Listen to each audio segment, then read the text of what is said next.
जय राधा माधव कुंज विहारी।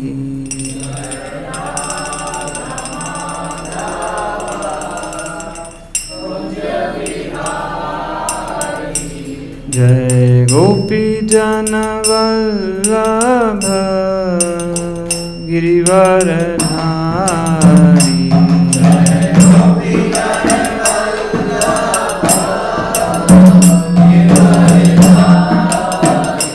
जय गोपी जन वल्लभ गिरिवरधारी।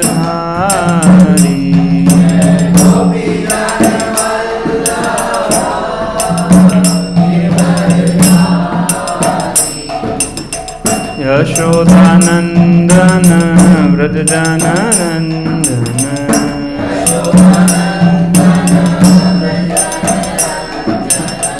यशोदानंदन व्रजजननंदन।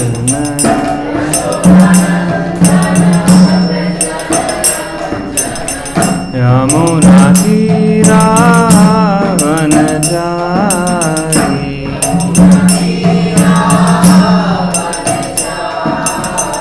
यमुनातीरावनचारी।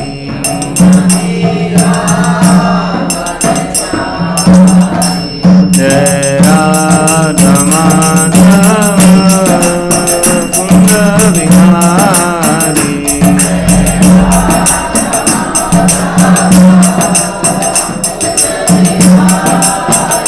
जय गोपी जन वल्लभ गिरिवरधारी।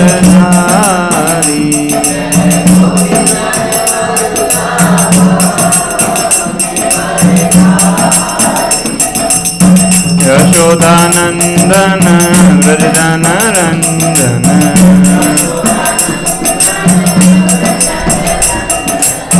यशोदानंदन व्रजजननंदन।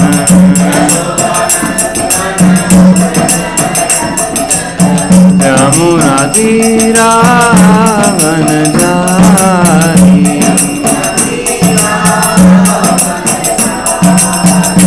जय राधा माधव कुंज विहारी।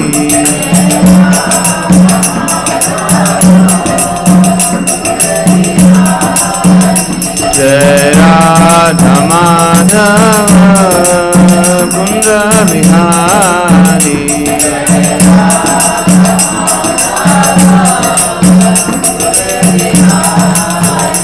हरे कृष्णा कृष्ण कृष्ण हरे हरे, हरे Ram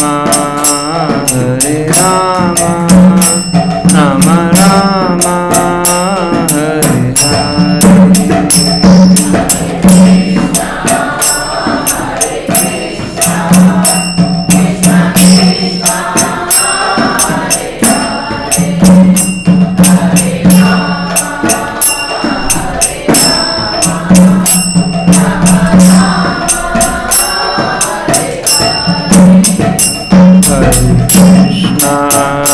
Hare Krishna Krishna Krishna Hare Hare, Hare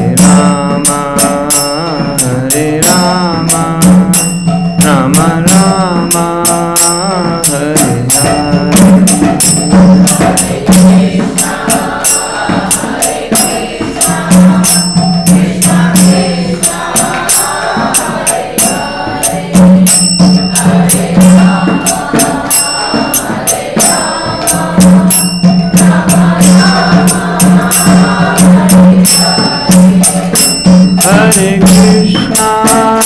Hare Krishna Krishna Krishna Hare Hare, Hare Rama Rama Rama Hare Hare।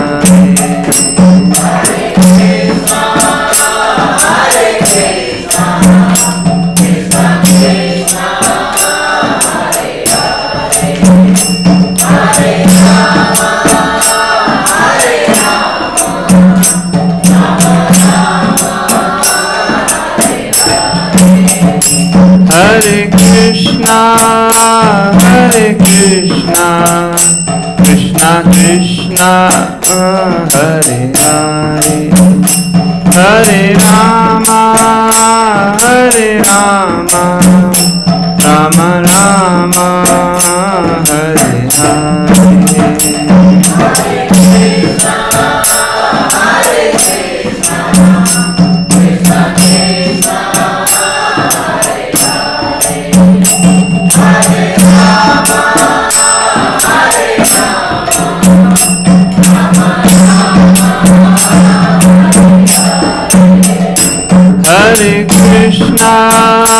Hare Krishna, Krishna Krishna, Hare Hare, Hare Rama,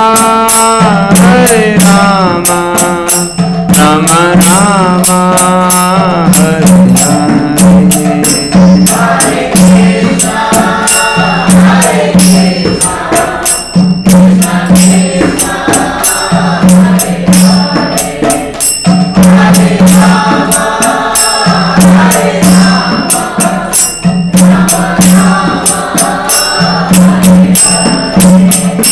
Hare Krishna, Krishna Krishna, Hare Hare, Hare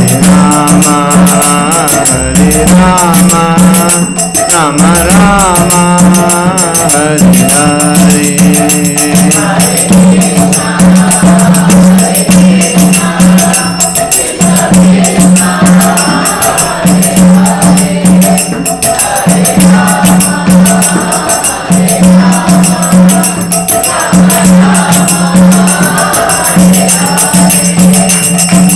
Hare Krishna,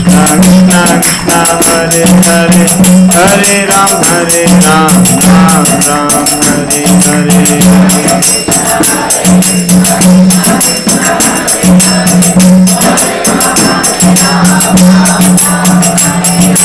Hare Krishna, Krishna Krishna, Hare Hare, Hare Ram, Ram Ram, Hare Hare.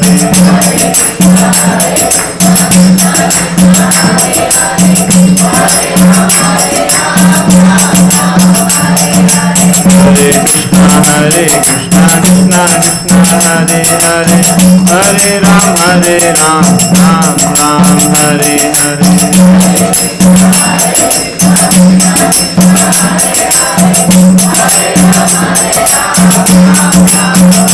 Hare Krishna, Krishna Krishna, Hare Hare, Hare Rama, Rama Rama, Hare Hare.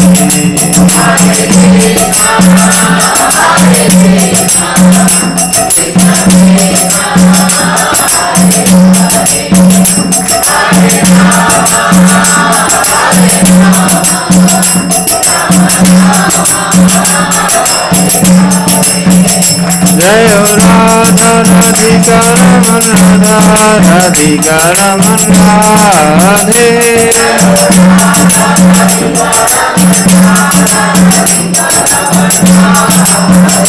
Jai Krishna Balaram, Krishna Balaram, Krishna Balaram, Jai Krishna Balaram.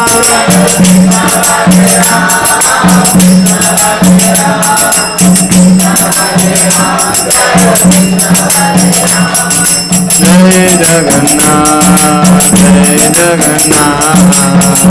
Baladev, Jai Subhadra.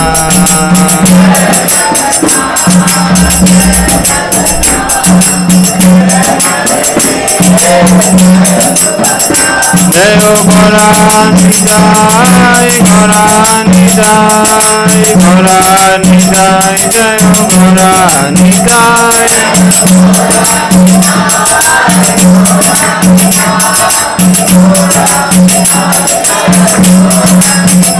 Jai जय प्रभुपाद प्रभुपाद प्रभुपाद जय जय प्रभुपाद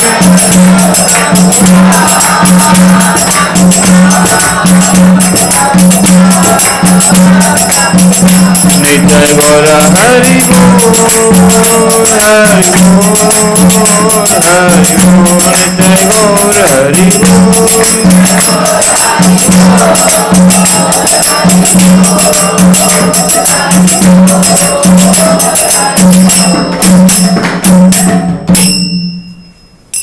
जय विष्णुपाद परमहंस स्वरूपाचार्य षोडश श्री श्रीमद् श्रील भक्तिवेदांत स्वामी प्रभुपाद की ISKCON संस्थापक आचार्य देवटी founder जय गुरु श्रील प्रभुपाद की जय विष्णुपाद परमहंस स्वरूपाचार्य षोडश श्री श्रीमद् श्रील भक्ति सिद्धांत श्री ठाकुर महाराज प्रभुपाद की नंद कोटि वैष्णव वृंद की नाम आचार्य श्रील हरिदास ठाकुर की प्रेम से कहिए श्री कृष्ण चैतन्य प्रभु नित्यानंद श्री अद्वैत गदाधर श्रीवासादि गौर भक्तवृंद की श्री श्री राधा कृष्ण गोपिका श्याम कुंड राधा कुंड गिरि गोवर्धन की गंगा यमुना माई की मथुरा वृंदावन धाम की नवदी मायापुर धाम की पुरुषोत्तम क्षेत्र जगन्नाथपुरी धाम की वृंदावन तुलसी महारानी की श्री श्री राधा राधिका रमन भगवान की श्री श्री कृष्ण बलराम की श्री श्री रघुनाथ देसोदा महारानी की श्री श्री गौर निताई की गौर प्रेमानंदे और ग्लोरी सुसमरुड हरे कृष्ण और ग्लोरी सुसमरुड हरे कृष्ण और ग्लोरी सुसमरुड हरे कृष्ण और ग्लोरी श्री श्री गुरु श्री पारंगा और ग्लोरी श्री श्रील प्रभुपाद की जय। ओम नमो भगवते वासुदेवाय।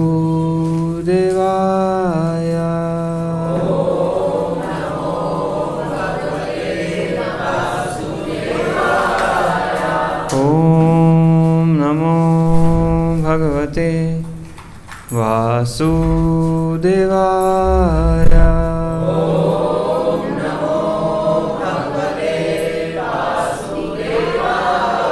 ओम नमो भगवते वासुदेवाय।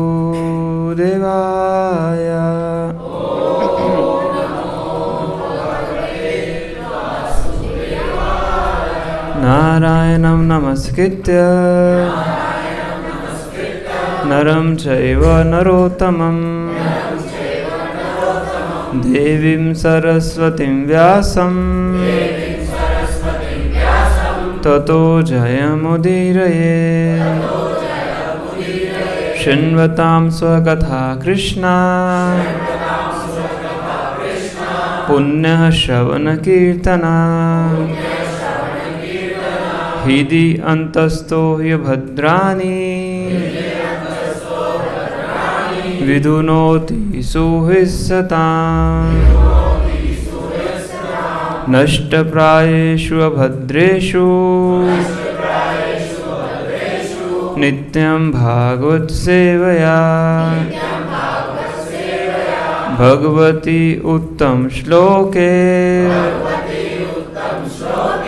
भक्तिर्भवति नैष्ठिकी।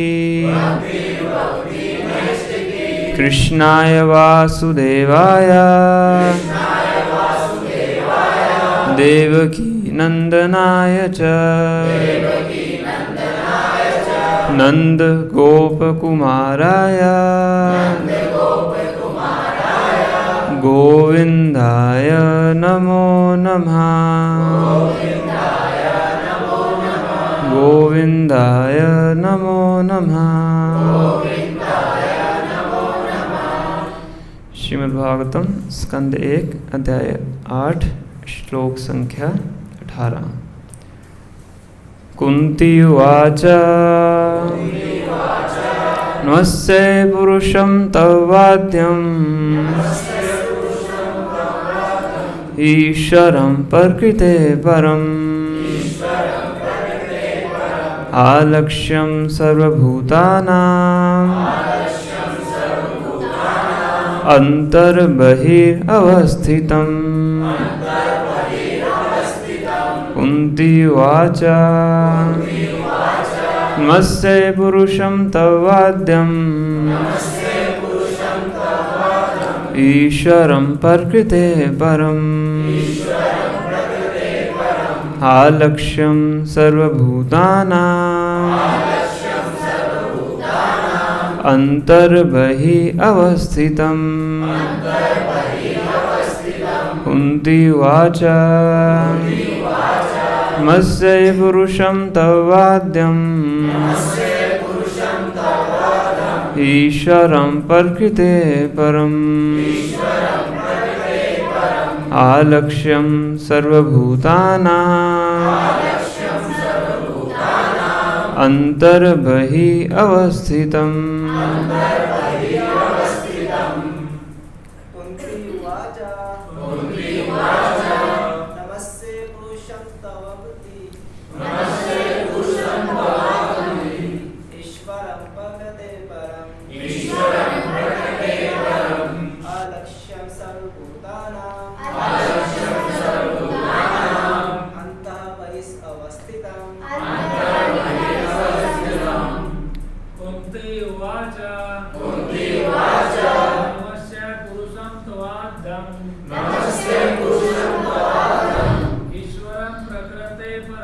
ईश्वरं प्रकृते परम्।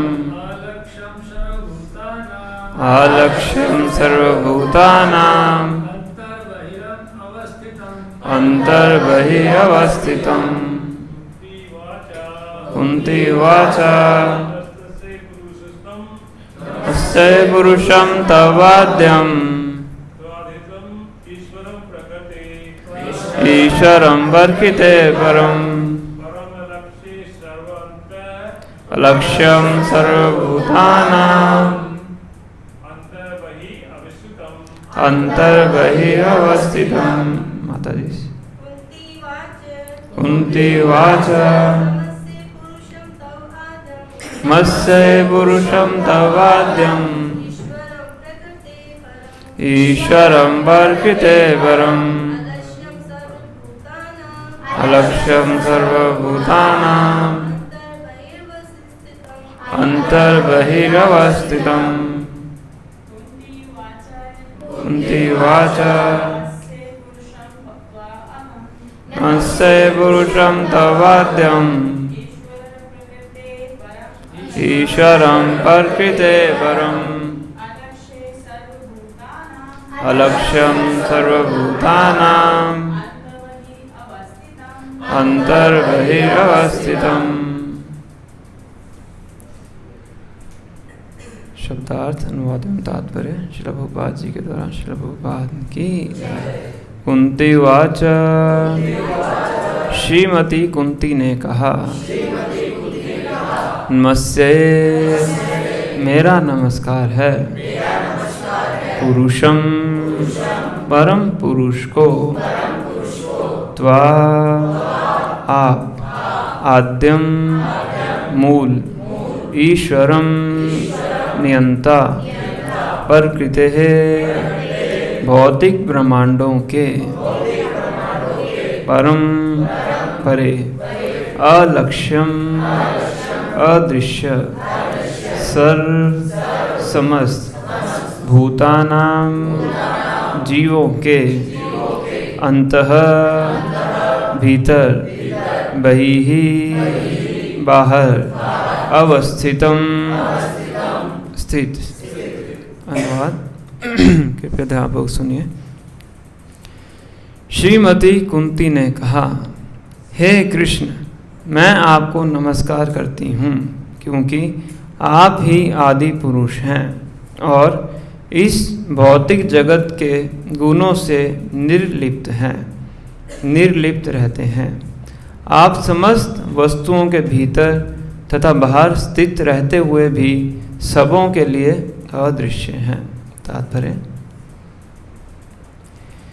श्रीमती कुंती देवी को भली भांति ज्ञात था कि कृष्ण आदि भगवान हैं, भले ही वे उनके भतीजे लगते थे। ऐसी प्रबुद्ध महिला अपने भतीजे को नमस्कार करने की गलती नहीं कर सकती थी, अतएव उन्होंने उन्हें आदि पुरुष के रूप में संबोधित किया जो भौतिक जगत से परे हैं। यद्यपि सारे जीव भी दिव्य हैं, लेकिन वे ना तो आदि हैं ना अच्युत। जीव भौतिक प्रकृति के चंगुल में पड़कर नीचे गिर सकते हैं, लेकिन भगवान कभी भी ऐसे नहीं हैं। अतएव वेदों में उन्हें समस्त जीवों में प्रधान कहा गया है, नित्यो नित्यानाम चेतनस चेतनानाम। तब उन्होंने उन्हें पुनः ईश्वर या नियंता के रूप में संबोधित किया। जीव या चंद्र तथा सूर्य जैसे देवता भी कुछ हद तक ईश्वर हैं, लेकिन इनमें से कोई भी परमेश्वर अथवा परम नियंता नहीं है। वे ही परमेश्वर या परमात्मा हैं। वे अंतः तथा बाह्य दोनों में विद्यमान रहते हैं। यद्यपि वे श्रीमती कुंती के समक्ष उनके भतीजे के रूप में उपस्थित थे, लेकिन वे उनके तथा अन्य सबों के अंतर में भी विद्यमान थे। भगवद गीता में भगवान कहते हैं, मैं प्रत्येक जीव के हृदय में स्थित हूँ और मुझी से उनमें स्मृति विस्मृति ज्ञान इत्यादि है। समस्त वेदों के द्वारा जानने योग्य मैं ही हूँ, क्योंकि मैं वेदों का संकलन करता तथा वेदांत को पढ़ाने वाला हूँ। रानी कुंती पुष्टि करती हैं कि यद्यपि भगवान समस्त जीवों के भीतर तथा बाहर हैं, तो भी वे अदृश्य हैं। कहने का भाव यह है कि भगवान सामान्य व्यक्ति के लिए पहेली तुल्य हैं। महारानी कुंती ने साक्षात अनुभव किया कि भगवान कृष्ण उनके समक्ष उपस्थित हैं, फिर भी उत्तरा के घर में प्रविष्ट होकर उन्होंने अश्वत्थामा के ब्रह्म अस्त्र से भ्रूण की रक्षा की। वे स्वयं असमंजस में थी कि कृष्ण सर्वव्यापी हैं या स्थानीय। वस्तुतः वे दोनों हैं, लेकिन यह अधिकार उनको ही है जो लोग उनके शरणागत नहीं हैं, उनके समक्ष प्रकट ना हों। अवरोध का यह पर्दा भगवान की माया शक्ति कहलाती है और यही भी जीव की संकुचित दृष्टि को नियंत्रित करती है। इसकी व्याख्या आगे की गई है। ओम अज्ञानतिमिरन्धस्य ज्ञानाञ्जनशलाकया चक्षुरुन्मीलितं येन तस्मै श्रीगुरुवे नमः। श्रीचैतन्यमनोभीष्टं स्थापितं येन भूतले स्वयं रूपः कदा मह्यं ददाति स्वपदान्तिकं। वन्देऽहं श्रीगुरू श्रीयुतापत्कमलं श्रीगुरून् वैष्णवांश्च। श्रीरूपं साग्रजातं सहगण रघुनाथान्वितं तं सजीवं साद्वैतं सावधूतं परिजनसहितं कृष्णचैतन्यदेवं श्रीराधाकृष्णपादान् सहगण ललिता श्रीविशाखान्वितांश्च। हे कृष्णा करुणा सिन्धु दीनबन्धु जगत्पते गोपेश गोपिका कांत राधा कांत नमस्तुते। तप्त कांचन गौरांगी राधे वृंदावनेश्वरी वृषभानुसुते देवी प्रणमामि हरिप्रिये। वाञ्छाकल्पतरुभ्यश्च कृपा सिन्धुभ्येव च पतितानां पावनेभ्यो वैष्णवेभ्यो नमो नमः। जय श्री कृष्ण चैतन्य प्रभु नित्यानंद श्री अद्वैत गदाधर श्रीवासादि गौर भक्तवृंद। हरे कृष्णा कृष्णा कृष्णा हरे हरे, हरे राम राम राम हरे हरे। नमो विष्णुपादाय कृष्णाविष्टाय भूतले श्रीमते भक्ति वेदांत स्वामी नीति नामिने। नमस्ते सारस्वते देवे गौरवाणी प्रचारिणे निर्विशेषा शून्यवादी पाश्चात्य देशधारिणे।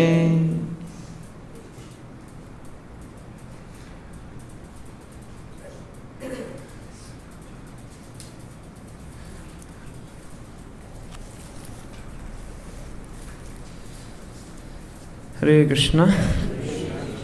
तो आप सबका स्वागत है आज की कक्षा में एकादशी के पावन दिवस के ऊपर।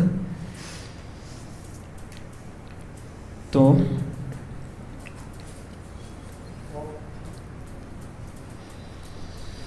हम जो चर्चा कर रहे हैं प्रथम स्कंद के 8वें अध्याय के ऊपर, है ना। तो पिछली बार हमने यहाँ तक डिस्कस किया था कि जब भगवान द्वारका गमन करने वाले होते हैं, रथ के ऊपर बैठते हैं, तो उस समय पे जो अश्वत्थामा है वो द्रौपदी के गर्भ में जो पुत्र थे परीक्षित महाराज, उनको मारने के लिए ब्रह्मास्त्र छोड़ते हैं, और जो 5 पांडव थे उनको ही मारने के लिए ब्रह्मास्त्र छोड़ते हैं। तो जब ये 5 पांडव देखते हैं कि हमारे पास ब्रह्मास्त्र आ रहे हैं मारने के लिए, तो 5 अपने अपने वेपन्स निकाल लेते हैं। पर भगवान को पता होता है कि ये ब्रह्मास्त्र है, कोई साधारण अस्त्र नहीं है, तो इनके जो वेपन हैं, अस्त्र हैं, उससे मुकाबला नहीं कर सकते, है ना। तो भगवान अपने सुदर्शन चक्र से उन पांडवों की रक्षा करते हैं।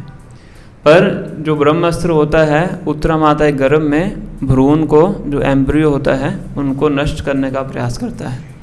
तो इस समय पे फिर उत्तरा माता भगवान से आगे आके प्रार्थनाएं अर्पित करती हैं। तो लास्ट में उन प्रार्थनाओं को चर्चा किया था।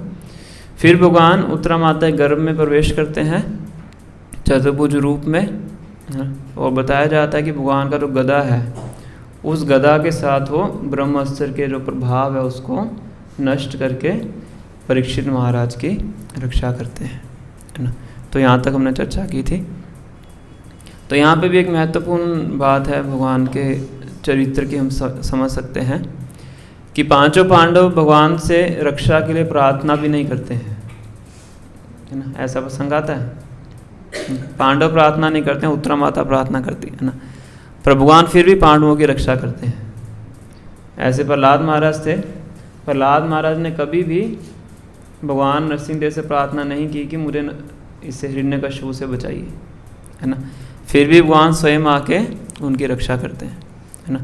तो समझने का मतलब क्या है, क्या समझ में आ रहा है इसमें आपको?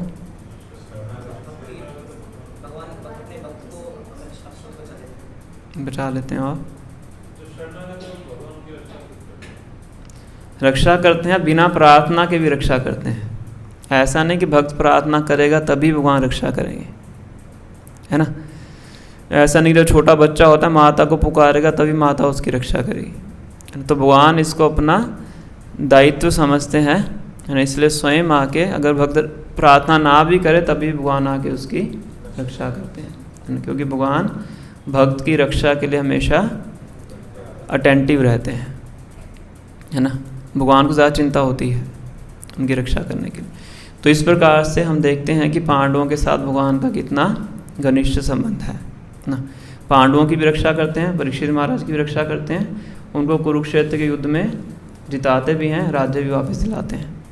पर वो द्वारका जाने वाले हैं, और इसी टाइम जो कुंती महारानी हैं वो आके भगवान से प्रार्थनाएं अर्पित करती हैं।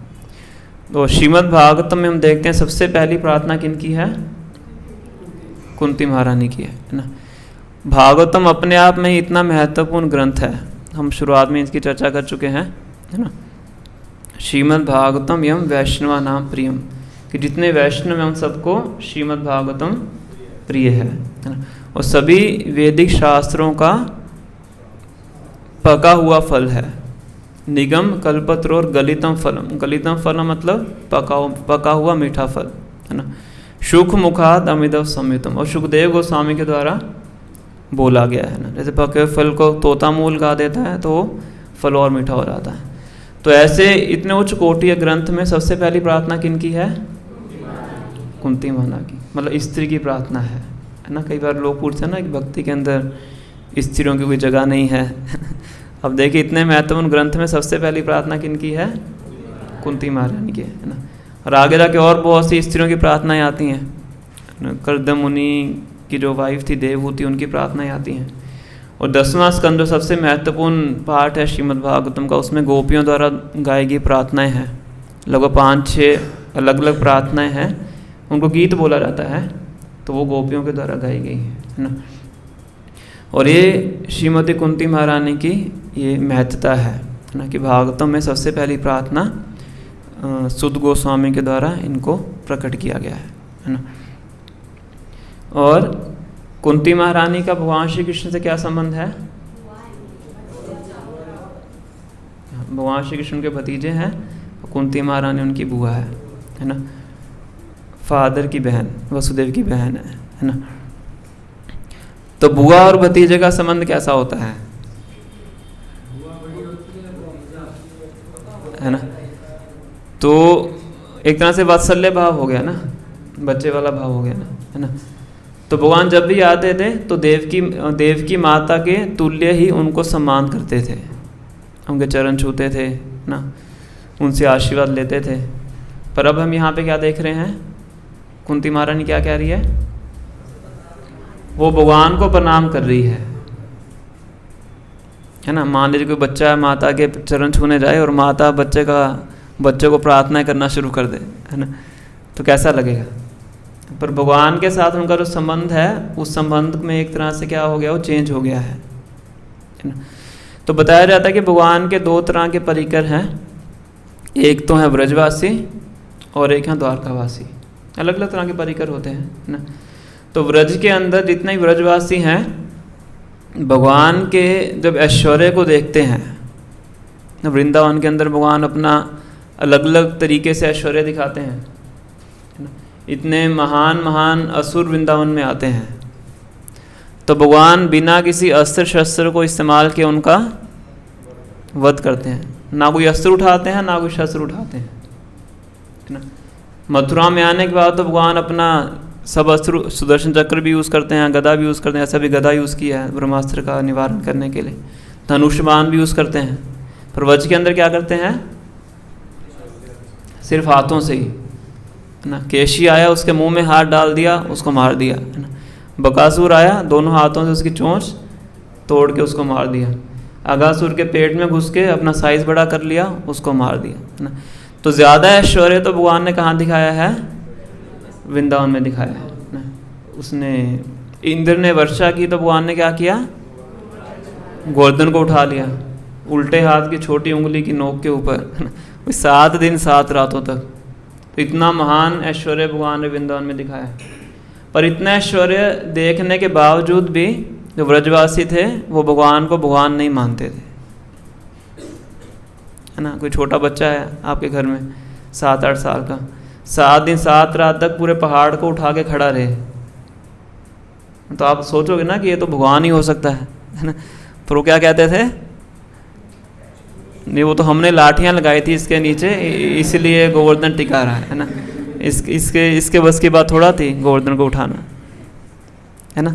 मतलब क्या है कि उनका प्रेम भगवान के प्रति इतना गहरा है, इतनी घनिष्ठता है कि उनका ऐश्वर्य उनके प्रेम के बीच में बाधा नहीं पड़ता है। उनका ऐश्वर्य उनको कन्विंस कर ही नहीं पाता है कि ये भगवान है। यशोदा माता भगवान के मुख में पूरा ब्रह्मांड देख लेती हैं, उनको लगता है कुछ प्रॉब्लम हो गया इसको। उनका बाद में उनका प्रोटेक्शन करने के लिए मंत्र वगैरह उच्चारण करती हैं कि इसको कुछ असुर वगैरह ने कुछ कर लिया है ना, मुंह के अंदर ब्रह्मांड दिख रहा है। तो ये व्रज का भाव है और भगवान को ये भाव बहुत पसंद है। इसलिए जो घनिष्ठता भगवान की ब्रजवासियों के साथ है, ऐसी द्वारका वासियों के साथ नहीं है ना।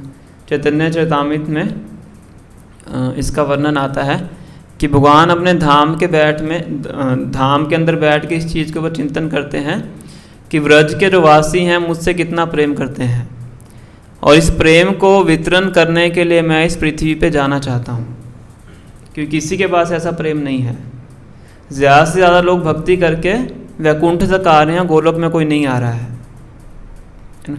तो वहाँ पे बैठ के भगवान इस चीज़ का चिंतन करते हैं, माता मोरी पुत्र भावे करे न बंधन, दीनहीन ज्ञाने करे लालन पालन। कि जो मेरी माता है मुझे पुत्र समझ के क्या करती है, बांध देती है, उखल से बांधती है ना माता, यशोदा माता ना।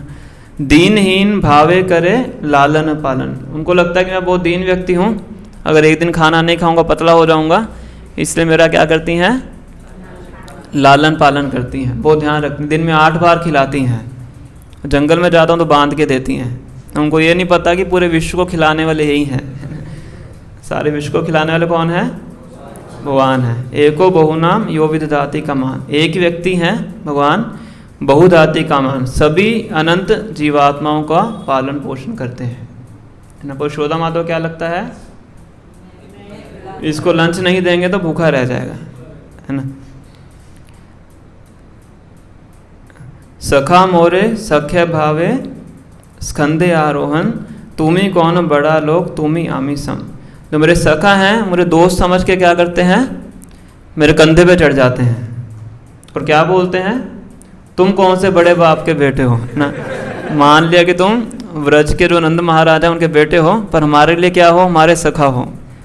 तुम ही कौन बड़ा लोग, तुम कोई बड़े व्यक्ति नहीं हो, तुम ही आमी सम, हम दोनों क्या हैं, एक समान है ना। तो हमारे साथ खेलो, खेल में हारोगे तो दंड भी मिलेगा, है ना। तो ये भगवान के कौन करते हैं, सखागण ऐसा करते हैं, है ना।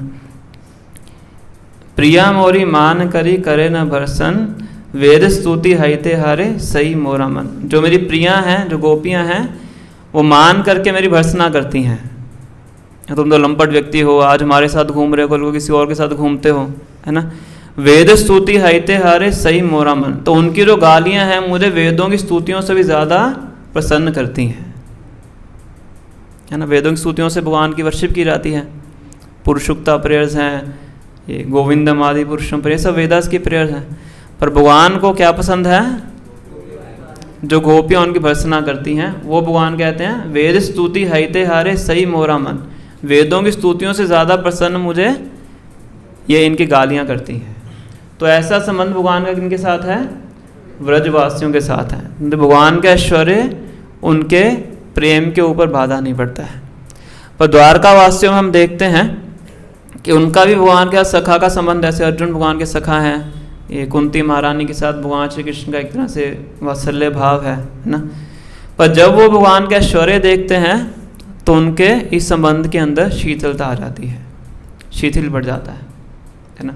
भगवद गीता के 11वें अध्याय में हम देखते हैं कि जब अर्जुन भगवान श्री कृष्ण को बोलते हैं कि आप मुझे अपना विराट रूप दिखाइए, तो भगवान अपना विराट रूप दिखाते हैं, काल रूप देखते हैं अर्जुन।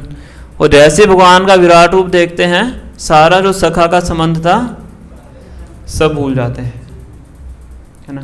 और भगवान के ऐश्वर्य को देख के पूरी तरह से मोहित हो जाते हैं, है ना। बताया जाता है कि आगे से प्रणाम करते हैं, पीछे से प्रणाम करते हैं, दाएं से प्रणाम करते हैं, बाएं से प्रणाम करते हैं, अलग अलग स्तुतियाँ करते हैं। और फिर याद करते हैं कि मैंने तो इनसे अपना रथ हकवाया था, है ना। इनके साथ मैं एक जगह पे बैठ के खाता था, इनके साथ एक ही बेड पे सोता था, इनका मजाक भी उड़ाता था, वो सब स्मरण आता उनको। तो फिर भगवान से क्षमा मांगते हैं। सखेति मत्वा प्रसभम यदुक्तम, हे कृष्ण हे यादव हे सखेति, अजानता महिमानं तमेदं, मया प्रमादात् प्रणयेन वापि। तो कहते हैं सखेति मत्वा प्रसभम यदुक्तम, आपको सखा मान के मैंने क्या किया, हे कृष्ण हे यादव हे सखेति। तो कभी कृष्ण बोल के बुलाता था, कभी यादव बोल के बुलाता था, कभी सखा बोल के बुलाता था। अजानता महिमानम तवेदम, तुम आपकी महिमा को नहीं जानता था। मया प्रमादात् प्रणयेन वापि, तो पागलपन से मैंने ये आपके साथ इस प्रकार से व्यवहार किया है। तो कभी मैं आपका मजाक उड़ा देता था, शय्या आसन भोजनेशु, शयन करते हुए, भोजन करते हुए, खेलते हुए, दूसरों के सामने भी आपका मजाक उड़ा देता था, है ना। पर अब मैं आपसे क्या मांगता हूँ, क्षमा मांगता हूँ ना, कि अब भगवान का काल रूप देख लिया है, इतना भयानक, है ना।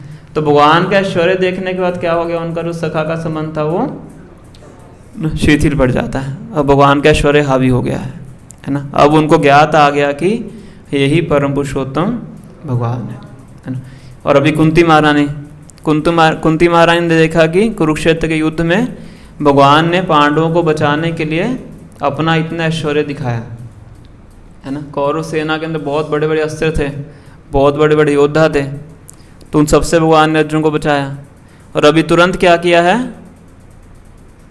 अश्वत्थामा के ब्रह्मास्त्र से बचाया, है ना। वो कैसे बचाया, भगवान सामने रथ के ऊपर बैठे भी हुए हैं और उसके साथ साथ उत्तरा माता के गर्भ में जाके परीक्षित महाराज की ब्रह्मास्त्र से रक्षा भी की, है ना। तो रवि से ऐश्वर्य को देखती हैं तो उनका भी जो संबंध था भगवान के साथ वो क्या हो जाता है, शिथिल पड़ जाता है। और भगवान का जो ऐश्वर्य है वो प्रधान हो जाता है। तो इसीलिए भगवान के ऐश्वर्य का वो क्या करती हैं, यहाँ पे उनको प्रार्थनाएं करना शुरू करती हैं। बहुत से लगभग आई थिंक 20-25 के आसपास श्लोक हैं, आई थिंक 24 हैं शायद। तो इतने श्लोकों में भगवान को प्रार्थनाएं करती हैं। जो आज हमने पढ़ा है श्लोक, वो सबसे पहली प्रार्थना है, 80 नंबर श्लोक है ना। नस्य पुरुषम तवाद्यम ईश्वरम प्रकृतेर परम आलक्ष्यम सर्वभूतानाम अंतर्बहि अवस्थितम, है ना। तो हालांकि प्रार्थनाएं तो बहुत गहरी प्रार्थनाएं हैं, पर हम इनको ब्रीफ में चर्चा करेंगे जो जो हमारे समझने के लायक है। तो सबसे पहले कहते हैं नमस्ते पुरुषम तवाद्यम। तो ये जो प्रार्थना है कुंती महारानी की, ये नमस्ते से शुरू करती हैं, नमस्कार से शुरू करती हैं, और जो लास्ट श्लोक है उसका लास्ट शब्द भी नमस्कार ही है, मतलब नमस्कार से शुरू करती हैं और नमस्कार से ही अंत करती हैं, है ना। तो करिए नमस्ते, मैं आपको नमस्कार करती हूँ, है ना। तो भगवान कह रहे हैं क्यों नमस्कार कर रहे हैं, है ना, मैं तो आपका भतीजा हूँ, मुझे क्यों आप नमस्कार कर रहे हैं, मुझे आपको नमस्कार करना चाहिए। कहते हैं नहीं, नमस्ते पुरुषम तव आद्यम। आप क्या हैं, आप मेरे भतीजे नहीं हैं, आप कौन हैं, आप आदि पुरुष हैं, है ना। जितने भी इस ब्रह्मांड में जीव हैं या देवता हैं, सबके उद्गम आप हैं। आदि मतलब सोर्स, यहाँ पे पोपा लिखा है तात्पर्य मूल, जड़ जिसको बोलते हैं, है ना। तो सभी जीवात्मा की जड़ कौन है, भगवान श्री कृष्ण है। इस सृष्टि की रचना से पहले भी भगवान थे, इस सृष्टि के दौरान भी भगवान होते हैं, सृष्टि का विनाश होने के बाद भी भगवान रहते हैं। एको नारायण आसीत, ऐसे शास्त्र में बोला गया है ना। और जब भगवान सृष्टि की रचना करते हैं तो सबसे पहले किसकी उत्पत्ति करते हैं, किसकी उत्पत्ति होती है, ब्रह्मा जी की, है ना। जो मुख्य देवता हैं ब्रह्मा जी हैं, शिव जी हैं, तो उनके उद्गम भी कौन है, भगवान श्री कृष्ण है। 10वें अध्याय में भगवान भगवद गीता में बताते हैं, अहम आदि ही देवानाम महर्षि नाम च सर्वशा, ना। जितने भी देवी देवता हैं, जितने भी ऋषि मुनि हैं, सबका उद्गम कौन है, भगवान श्री कृष्ण है। सर्व योनिषु कौन्तेय मूर्त्या संभवन्ति या तासाम ब्रह्म महद योनिर अहम बीज प्रद पिता, कि मैं सबको बीज प्रदान करने वाला पिता हूँ, है ना। कि पिता के बिना संतान की उत्पत्ति नहीं हो सकती है ना। इसलिए भगवान कह रहे हैं कि जितनी भी जीवात्मा इस संसार में है, चाहे किसी भी शरीर में है, पुरुष में है, स्त्री में है, पशु में है, पक्षी में है, कोई भी योनि के अंदर है, सर्व योनिषु, सभी योनियों का पिता कौन है, भगवान श्री कृष्ण है। अहम बीजः प्रद पिता, मैं सबका पिता हूँ। पिता अहम अस्य जगता माता धाता पितामह, माता भी मैं हूँ, पोषण करने वाला ही मैं हूँ, पितामह दादा भी मैं हूँ, सब कुछ मैं, कौन है, मैं ही हूँ, क्योंकि सब कुछ करने वाले कौन है, भगवान श्री कृष्ण है। तो कुंती महारानी यहाँ पे कह रही हैं, नमस्ते पुरुषम तव आद्यम ईश्वरम प्रकृतेर परम। ईश्वर शब्द का अर्थ क्या होता है, ईश्वर किसको बोलते हैं, शब्द का क्या अर्थ है, वो तो भगवान होता है। भगवान मतलब जिसके पास सब ऐश्वर्य होते हैं। अभी तात्पर्य में बताया, प्रभुपाद ने तात्पर्य पढ़ा था ना हमने।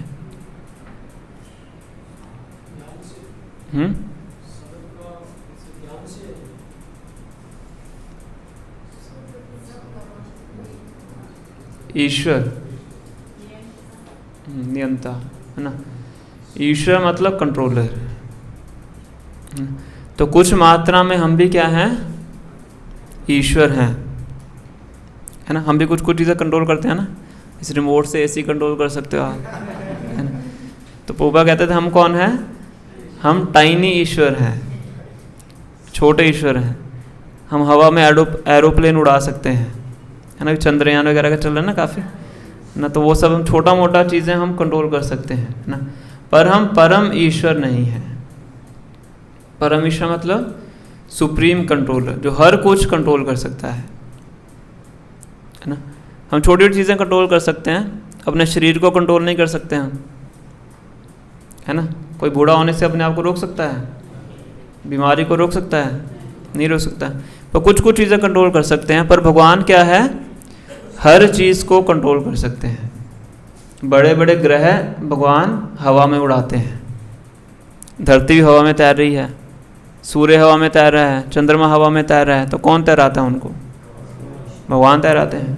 भगवान 15वें अध्याय में बताते हैं भगवद गीता में, गाम अविश्य च भूतानि धारयामि हम ओजसा पुष्णामि च औषधि सर्वा सोमो भूत्वा रसात्मका, कि जितने भी प्लैनेट्स हवा में उड़ते हैं वो मेरी ही शक्ति के कारण उड़ते हैं, मैं उनको उड़ाता हूँ, है ना। जो वनस्पति है, सब्जियां हैं, उसमें जो रस आता है वो कहाँ से आता है? चंद्रमा से। और चंद्रमा को वो शक्ति किसने प्रदान की है? वो भगवान श्री कृष्ण ने दी है ना। हमारे पेट के अंदर जब खाना पचता है तो पचाने वाली जो अग्नि होती है, वैश्वानर उस अग्नि का नाम है, वो अग्नि कहाँ से आती है? भगवान श्री कृष्ण से आती है। तो भगवान की कृपा के बिना आपका खाना भी डाइजेस्ट नहीं होगा। अहम, भगवान कहते हैं अहम वैश्वानरो भूत्वा प्राणिनाम देहम आश्रितम प्राण अपान समायुक्ता पचामी अन्नम चतुर्विधम, कि मैं सबके पेट में वैश्वानर अग्नि के रूप में विद्यमान हूँ। और 4 प्रकार का खाना जो हम खाते हैं, 4 प्रकार का खाना होता है, चबाने वाला, पीने वाला, चूसने वाला और चाटने वाला, है ना। इसको बोलते हैं चतुर्विधा। 4 प्रकार का जो भी हम खाते हैं 4 कैटेगरीज में आता है। पचामी अन्नम चतुर्विधम, तो मैं सबके पेट में रह के उसको पचाता हूँ, है ना। तो ये सब क्या है? भगवान करते हैं, कि भगवान ही क्या है? परम ईश्वर है। छोटे ईश्वर हैं, भगवान क्या है? परम ईश्वर, सुप्रीम कंट्रोलर, हर चीज़ को कंट्रोल करने वाले हैं, है ना। मत्स्य पुरुषम तवाद्यम ईश्वरम प्रकृतेर परम। प्रकृते परम मतलब इस भौतिक प्रकृति से परे है ना। कुछ ऐसे उपासक होते हैं जो ये कहते हैं कि ये भौतिक प्रकृति ही सब कुछ है। आप में से किसी को पता है इसका क्या ना, ऐसे लोगों को क्या बोलते हैं? जो इस मटेरियल नेचर की वर्शिप करते हैं।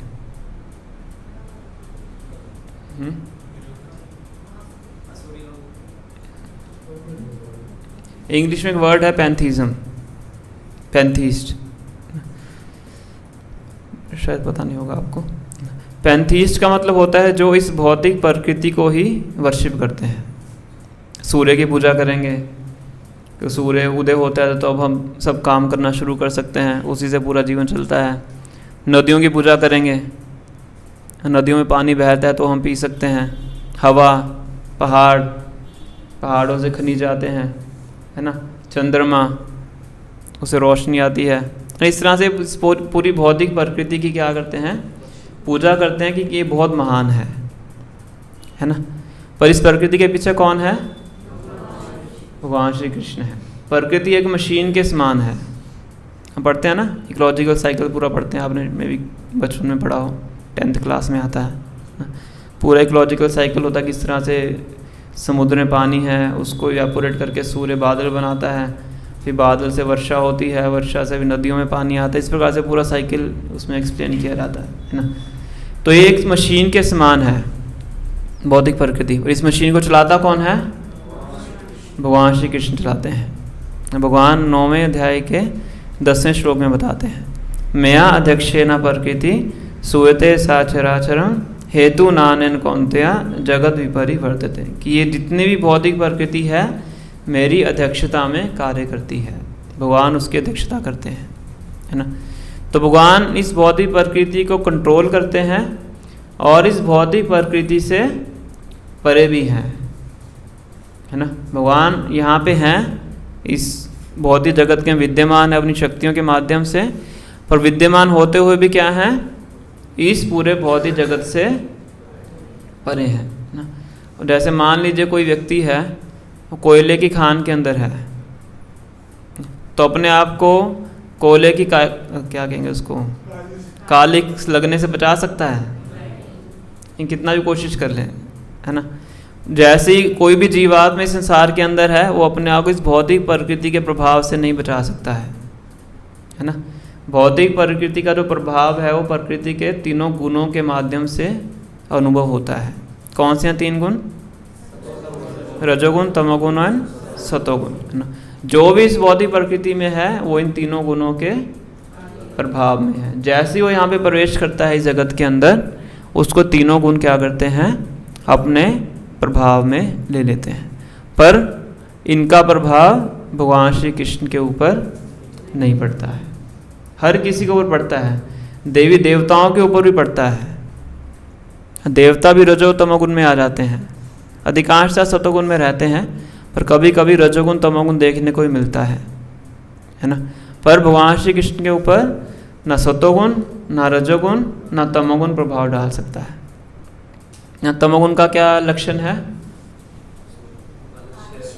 आलस्य और मैडनेस, निद्रा, प्रमाद, आलस्य। निद्रा मतलब नींद, प्रमाद मतलब पागलपन, आलस्य मतलब लेजीनेस, है ना।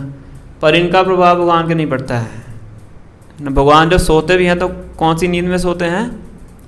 योग निद्रा में। महाविष्णु कारण सागर में योग निद्रा में सोते हैं और उनके सोते सोते ही अनंत ब्रह्मांडों की रचना हो जाती है। एक श्वास छोड़ते हैं, श्वास वापिस लेते हैं, उसमें ब्रह्मा जी के 100 साल बीत जाते हैं। ये सब कहाँ पे हो रहा है? ये नींद में हो रहा है। भगवान की नींद है, योग निद्रा है ना। योग निद्रा में भी क्रिएशन होती है ना। तो भगवान तमोगुण में नहीं सोते हैं। भगवान जो द्वारका में थे, बताया जाता है कि जैसे ही सुबह वो मुर्गा बोलता है ना, बांग देता है, ब्रह्म मुहूर्त जब शुरू होता है तो मुर्गे की आवाज़ आती है। तो जैसे मुर्गा बोलता था, भगवान तुरंत अपने बेड से खड़े हो जाते थे, क्योंकि भगवान एक आइडियल हाउस होल्डर की लाइफ दिखाते हैं, है ना। तो भगवान उस समय पे खड़े हो जाते थे, अपना फिर जाके ध्यान वगैरह करते थे, यज्ञ करते थे, ध्यान करते थे, नहाते थे, धोते थे, पूरा उसमें उसका वर्णन आता है। तो उस लीला में भी हम इस चीज़ को समझ सकते हैं कि भगवान बिल्कुल तमोगुण से बिल्कुल परे हैं। और रजोगुण के क्या लक्षण होते हैं? इकट्ठा करना और क्रोध, सही बताया। और बेसिकली काम और क्रोध, अगर वैसे तो बहुत विस्तार है, अगर कैटेगराइज करोगे, काम, क्रोध, लोभ, मोह, मद, मत्सर, है ना, उसमें भी काम और क्रोध बेसिकली भगवान ये 3rd चैप्टर में बताते हैं। कामेशा क्रोधेशा रजोगुण समुद्भवा। काम और क्रोध कहाँ से उत्पन्न होते हैं? रजोगुण से।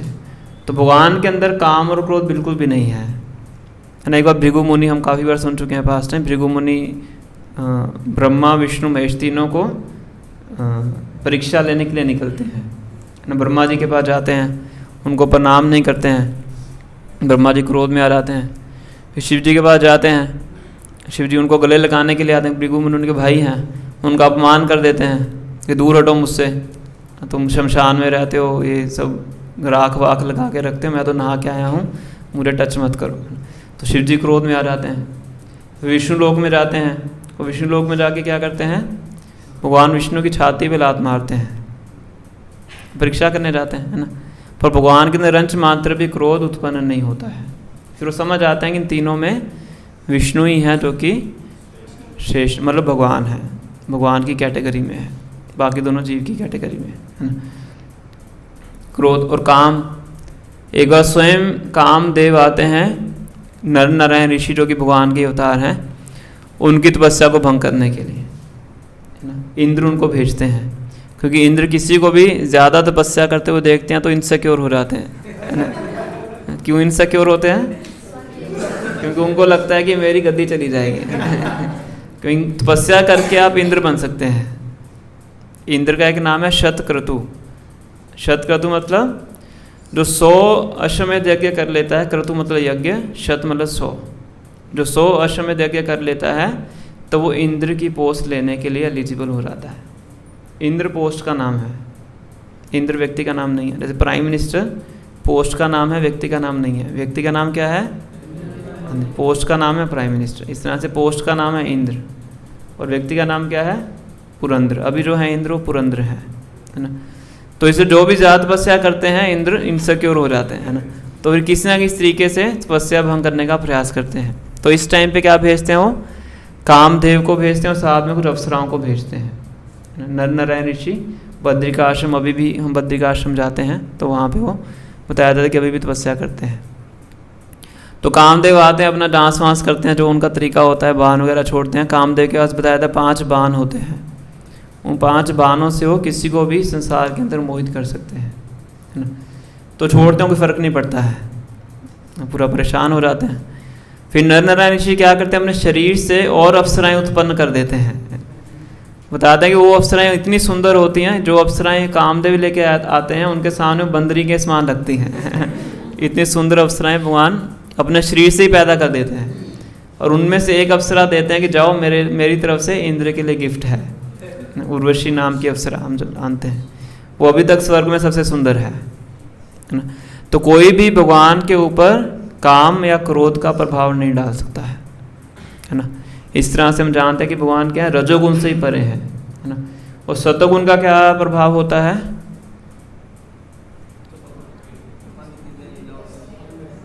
सतोगुण के क्या लक्षण है, अगर पता है तो बताइए, तुक्का मत मारिए।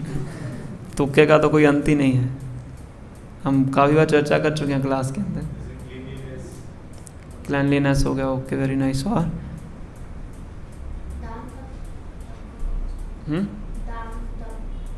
दान तपस्या बोल सकते हैं, वो डिपेंड करता है किस उद्देश्य से दान दिया आपने। दान भी 3 तरह का होता है, रजोगुणी दान, तमोगुणी दान, सतोगुणी दान। तपस्या भी 3 तरह की होती है ना। सतोगुण का लक्षण होता है सुख और ज्ञान, नॉलेज एंड हैप्पीनेस। ये सतोगुणी व्यक्ति को यहाँ पे बांध के रखती है ना। तो भगवान ज्ञान और सुख से ही परे हैं। श्री चैतन्य महाप्रभु जब रह रहे थे अपने गृहस्थ आश्रम में, तो बहुत सुखमय जीवन था उनका, है ना। घर में माता थी, है ना, जो इतना ध्यान रखती थी, और पत्नी थी जो कि उनका पूरी आज्ञाकारी थी, है ना। बताया जाता है कि अगर घर में माता ना हो और पत्नी आज्ञाकारी ना हो तो व्यक्ति को घर छोड़ के जंगल में चला जाना चाहिए। ऐसा शास्त्रों में बताया गया है। पर उनके पास दोनों थे, घर में माता भी थी और पत्नी भी थी, वो पूरी आज्ञाकारी। लक्ष्मी देवी थी स्वयं, विष्णु प्रिया और लक्ष्मी प्रिया, है ना। पर भगवान फिर भी उनको छोड़ के कहाँ चले जाते हैं, संन्यास लेके प्रचार करने के लिए जगन्नाथपुरी चले जाते हैं, मतलब भ्रमण के लिए चले जाते हैं, है ना। भगवान राम का हम देखते हैं, अयोध्या में रह रहे थे पूरे सुख के साथ, सारी प्रजा का पोषण कर रहे थे, प्रजा उनसे इतनी प्रसन्न थी, सभी उनसे अटैच थे, पर फिर भी पिता का आदेश पालन करने के लिए अयोध्या को छोड़ के जंगल में चले जाते हैं, वनवास करते हैं। उसके पीछे और भी कारण थे कि देवताओं की रक्षा करनी थी, रावण का मारना था, है ना। तो सुख और ज्ञान भी भगवान को बांध के नहीं रख सकते हैं। इस तरह से भगवान, हमने समझा कि तमोगुण, रजोगुण और सतोगुण, तीनों से भगवान क्या हैं, बिल्कुल परे हैं, दिव्य स्थिति में है ना। प्रकृतेर परम, इस प्रकृति से बिल्कुल परे हैं। आलक्ष्यम सर्वभूतानाम अंतर बहिर अवस्थितम, तो भगवान सभी जीवात्माओं के हृदय में उपस्थित हैं। कैसे उपस्थित हैं, परमात्मा के रूप में। सभी अनंत जितनी भी जीवात्माएं हैं, चाहे वो नाली का कीड़ा भी क्यों ना हो, उसके हृदय के अंदर कौन है, भगवान है, परमात्मा के रूप में, है ना। और बाहर भी हैं, जैसे कुंती महारानी भगवान को बाहर देख रही हैं, रथ के ऊपर बैठे हुए देख रही हैं, और साथ ही साथ उत्तरा माता गर्भ में भी हैं, है ना। तो अंदर भी हैं और बाहर भी हैं। अंतर बहिर अवस्थितम, अंदर भी उपस्थित हैं और बाहर भी उपस्थित हैं। पर इसके साथ साथ क्या है, आलक्ष्यम सर्वभूतानाम, बाकी सभी जीवात्माओं के लिए भगवान क्या है, अदृश्य हैं। अंदर भी हैं, बाहर भी हैं, पर सबको दिखते नहीं हैं। क्यों नहीं दिखते हैं, दिखने चाहिए ना। अंदर भी हैं, बाहर भी हैं, तो दिखने चाहिए।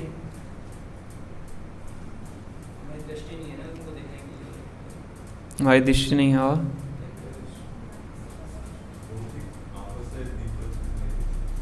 वेरी नाइस, है ना। क्योंकि हम तब तक भगवान को नहीं देख सकते जब तक भगवान हमें अपने आगे प्रस्तुत नहीं करते हैं, रिवील नहीं करते हैं। भगवान कहते हैं, मूर्ख व्यक्तियों के आगे मैं अपने आप को प्रदर्शित नहीं करता हूँ, केवल भक्तों के आगे ही मैं अपने आप को प्रकट करता हूँ। नाहम प्रकाशा सर्वस्य योग माया समावृता मूढ़ो अयम नाभिजानाति लोको माम अजम अव्ययम। ना हम प्रकाशा सर्वस्य, मैं हर किसी के सामने प्रकट नहीं होता हूँ, क्योंकि मैं हमेशा अपनी योग माया के द्वारा आच्छादित रहता हूँ।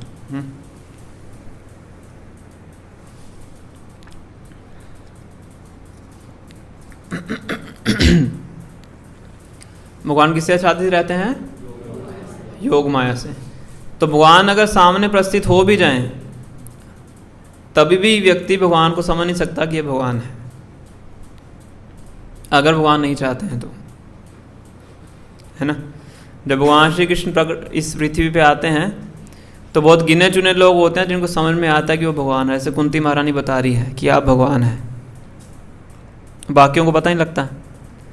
और भगवान लीलाएं भी ऐसी करते हैं कि सामान्य व्यक्ति को ऐसा पूरा कन्विंस कर देते हैं कि ये तो सामान्य व्यक्ति ही है। मतलब कपट मानुषा, गूढ़ा कपट मानुषा, ऐसा वर्ड यूज किया है। कपट मतलब कपटी, चीटिंग। कि भगवान एक मनुष्य रूप में आते हैं और मनुष्य के जैसी लीलाएं करते हैं, जिससे कि जो अभक्त लोग हैं या नास्तिक लोग हैं वो क्या मान लें, ये तो मनुष्य ही है ना। जैसे मथुरा के ऊपर जब जरासंध अटैक करता है, 17 बार भगवान उसको हरा देते हैं। वो 23 अक्षुणी सेना लेके आता है, अकेले कृष्ण और बलराम 17 बार उसको हरा देते हैं। 18वीं बार आता है वो, जरासंध अटैक करता है, एक कालेवन नाम का एक और व्यक्ति होता है, वो अटैक करता है। तो भगवान उनके सामने युद्ध में से पीठ दिखा के भाग जाते हैं, जो कि एक क्षत्रिय के लिए क्या है, कायरता है। और तुम भगवान तो अर्जुन को रोकते हैं कि तुम्हें पीठ दिखा के नहीं भागना है ना। पूरी गीता सुना देते हैं और स्वयं क्या कर रहे हैं, पीठ दिखा के भाग रहे हैं युद्ध के अंदर। इसलिए उनका नाम पड़ जाता है रणछोड़, रण को छोड़ने वाले, है ना। तो सामने वाला व्यक्ति क्या सोच सकता है कि ये तो डर के भाग रहा है। सामान्य व्यक्ति डरता, अगर भगवान होते तो कैसे डरते, है ना। ये तो भगवान है नहीं, ये क्या है, सामान्य व्यक्ति हैं। पर वो ये भूल जाता है कि 17 बार हराया भी है ना, और अकेले हराया है ना, उसको भूल जाता है। तो धोखा देने के लिए भगवान कई बार क्या करते हैं, ऐसी लीलाएं करते हैं। जैसे कि कुछ लोग बताते हैं कि भगवान का जब जन्म होता है तो भगवान डर के मारे कहाँ से कहाँ भागते हैं, मथुरा से ब्रज, है ना। कंस के भय से मथुरा को छोड़ के व्रज में चले जाते हैं। तो साधारण व्यक्ति इस तरह से सोचता है ना। तो भगवान ऐसी लीलाएं करते हैं। कुछ लोग कहते हैं कि इन्होंने 16,108 स्त्रियों से शादी की, ये तो एक सामान्य कामुक व्यक्ति की तरह है ना। तो ऐसे बहुत से लोग, क्योंकि भगवान मूर्ख लोगों के लिए बहुत से कारण छोड़ते हैं ये समझने के लिए कि ये भगवान नहीं है, क्योंकि भगवान अपने आप को उनके सामने प्रकट नहीं करना चाहते। पर जो भक्त हैं उनको सच्चाई के बारे में पता होता था। इसलिए भगवान कहते हैं भक्त्या माम अभिजानाति यावन यश्च अस्मि तत्वता ततो माम तत्वतो ज्ञात्वा विश्यते तद अनंतरम। केवल भक्ति के माध्यम से ही मुझे जाना जा सकता है, इसके बिना और कोई तरीका नहीं, है ना। इसलिए कुंती महारानी कह रही हैं आलक्ष्यम सर्वभूतानाम अंतर्बहिर्वस्थित। हालांकि आप अंदर भी हैं बाहर भी हैं, पर सभी जीवात्माओं के लिए आप क्या हैं, अलक्ष्य हैं, अदृश्य हैं, वो आपको नहीं देख सकते। क्यों नहीं देख सकते हैं, इसका चर्चा वो अगले श्लोक में करती हैं, तो इसको भी नेक्स्ट टाइम डिस्कस करेंगे। तो अगर किसी का भी प्रश्न है तो पूछ सकते हैं।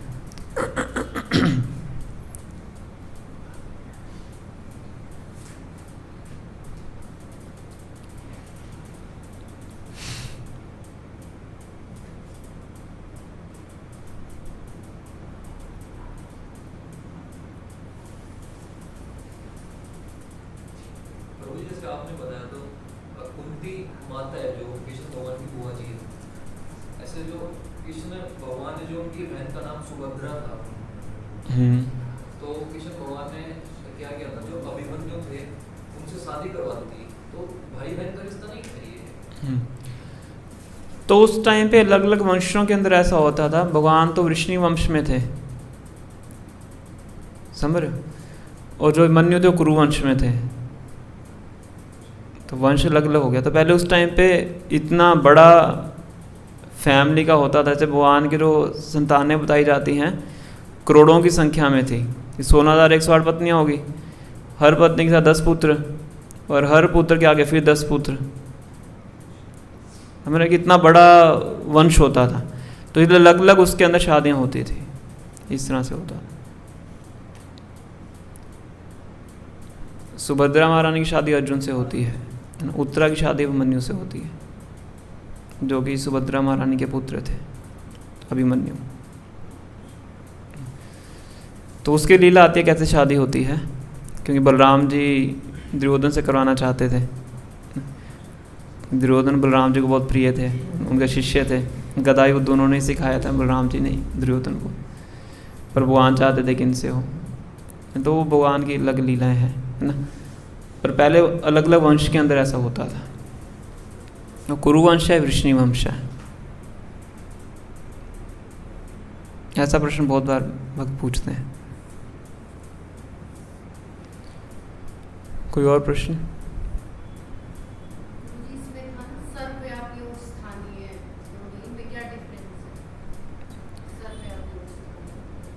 हम अंतर बहिर्वस्थितम, है ना।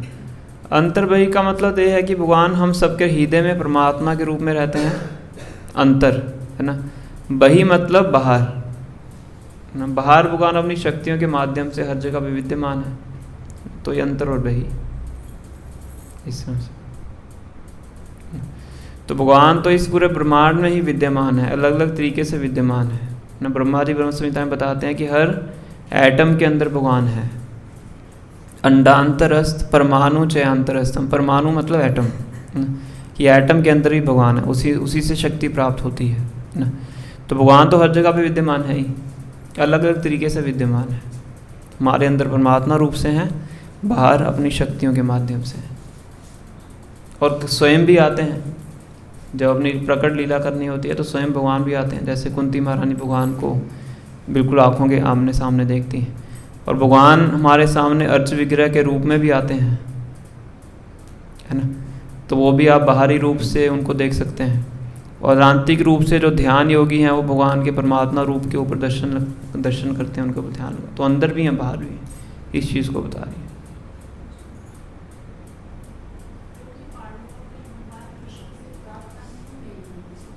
क्यों नहीं की?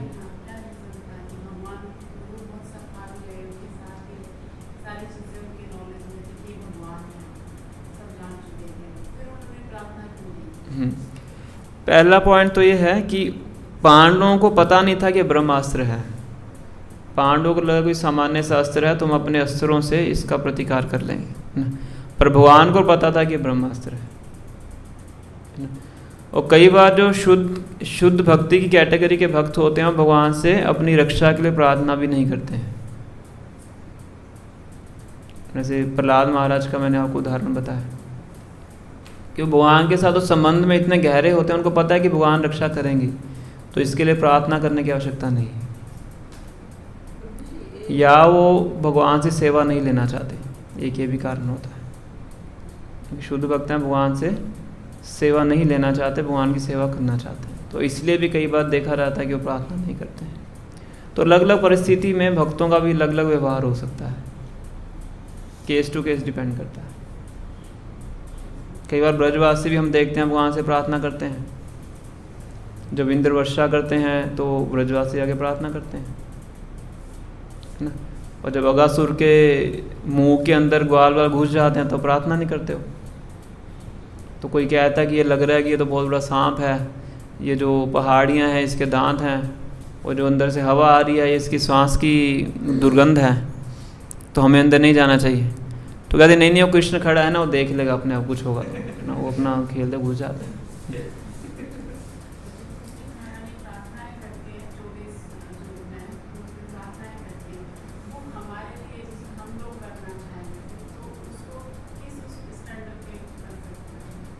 हाँ, तो वो तो अभी जो प्रार्थनाएं कर रही हैं वो इस भाव से कर रही हैं कि वो परम पुरुषोत्तम भगवान है, क्योंकि ऐश्वर्य का दर्शन किया है ना, तो हमें भी उसी भाव से प्रार्थना करनी चाहिए। नमस्ते पुरुषम तवाद्यम, कि आप आदि पुरुष हैं, आप ईश्वर हैं, आप प्रकृति से परे हैं, है ना, आप अंदर भी हैं, आप बाहर भी हैं, आप सबके लिए अदृश्य हैं। वो सब ये प्रार्थना हमें भी करनी चाहिए।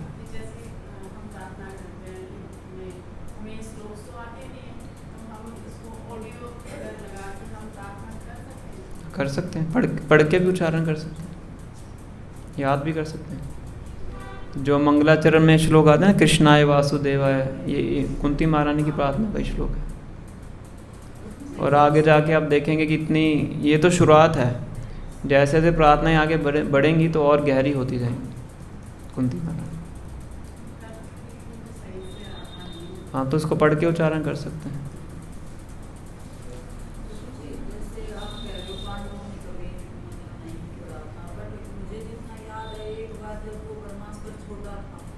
हाँ, ऐसा नहीं कि कभी नहीं की, इस टाइम पे नहीं की। हाँ, अभी तो हमने डिस्कस किया 3-4 क्लासेस पहले अर्जुन की प्रार्थना डिस्कस किया है ना। अभी नहीं की उन्होंने, क्योंकि अभी उनको पता ही नहीं था कि ब्रह्मास्त्र है। उनको लगा कि साधारण सा अस्त्र है, हम अपने अस्त्रों से, वो क्षत्रिय थे पहले वो समझ नहीं पा रहे थे क्या हो रहा है, तब इसलिए प्रार्थना की उन्होंने। जब कुरुक्षेत्र का युद्ध था तब प्रार्थनाएं की, भगवान के विराट रूप को देख के प्रार्थनाएं की। और भी केसेस होंगे, पर इस इंसिडेंट में नहीं की, तो भगवान ने फिर भी रक्षा की, बिना प्रार्थनाओं की उनकी रक्षा की।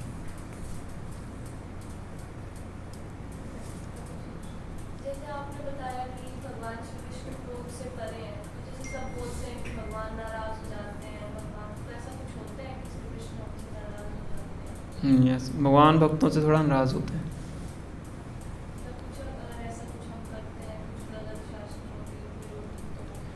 तो जैसे कई बार जो मदर होती है अपने बच्चे को सुधारने के लिए गुस्सा प्रदर्शित करती है, पर गुस्सा होती नहीं है। कई बार पिता अपने पुत्र को दंड देने के लिए गुस्सा दिखाता है कि अगर इसको गुस्सा नहीं दिखाएंगे तो ये गलती को नहीं सुधारेगा, है ना। पर अंदर रूप से गुस्सा नहीं होता है, उसका भाव होता है कि इसको सुधारना है, वो प्रेम ही होता है, अलग तरीके से प्रकट होता है। तो इस तरीके से अगर कोई गलत कार्य करता भी है तो भगवान इस तरीके से उसके ऊपर क्रोध कर सकते हैं, तो उसको सुधारने के। पर भगवान कभी गुस्से नहीं होते हैं, कि भगवान तो तीनों गुणों से परे हैं। भगवान तो असुरों के ऊपर गुस्सा नहीं होते हैं, उनको मार के भी उनका उद्धार करते हैं।